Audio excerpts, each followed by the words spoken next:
The line of attack switched from genocide to other things like forced labour. They want to undermine Xinjiang's economic development. They want ordinary people to be poor.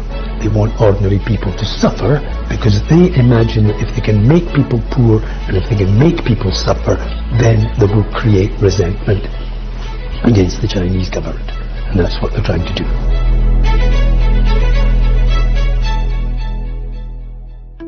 Hello everyone, welcome to InXinjiang, telling you the most truth about Xinjiang from its bad eyes. Today we are very honored to have with us David Ferguson, honorary chief English editor of the Foreign Languages Prize at CICG. Well, welcome to you, Mr. Ferguson. Thank you very much. It's a pleasure here to talk to you, Jessica.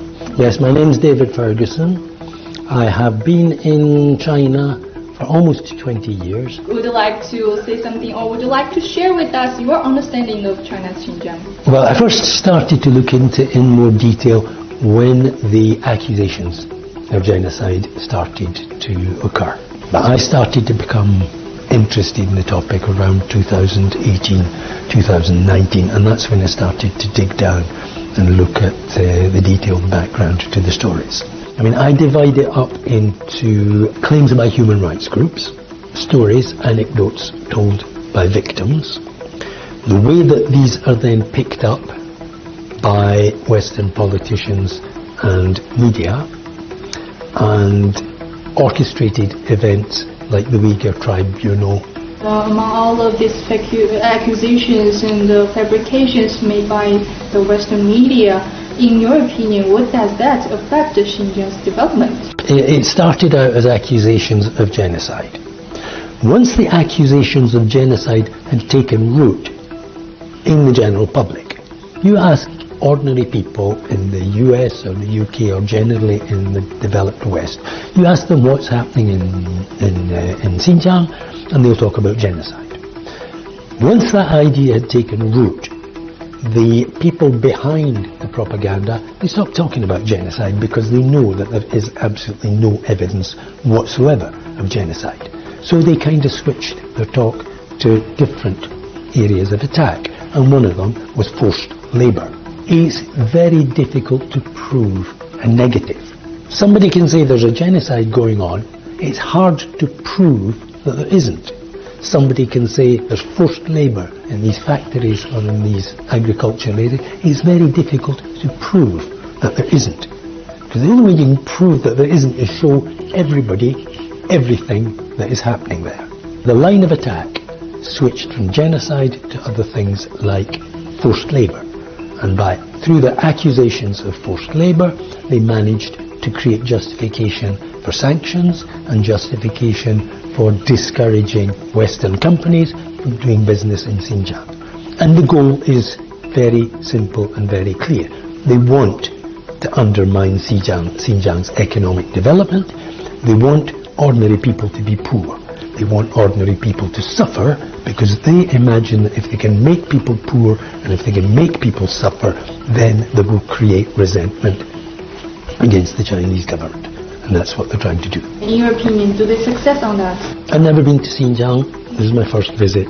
But that doesn't prevent me or disqualify me from looking at Western stories and looking at the evidence behind these Western stories and judging the quality of the evidence that they present to support their stories. If you take statistics, one of the first big claims, really the start of the anti-Xinjiang campaign, was in 2017, 2018.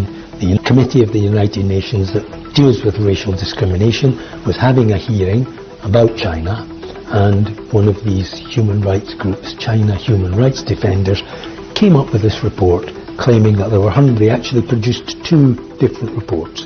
And the basis of these claims was interviews with 8 people, 8 individual villagers who were never identified. Well, they couldn't be identified, they had to stay anonymous.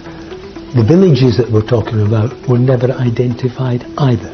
So these 8 people claimed to estimate the number of people in their village who were in detention. The methodology by which these people had supposedly arrived at their estimates was never explained.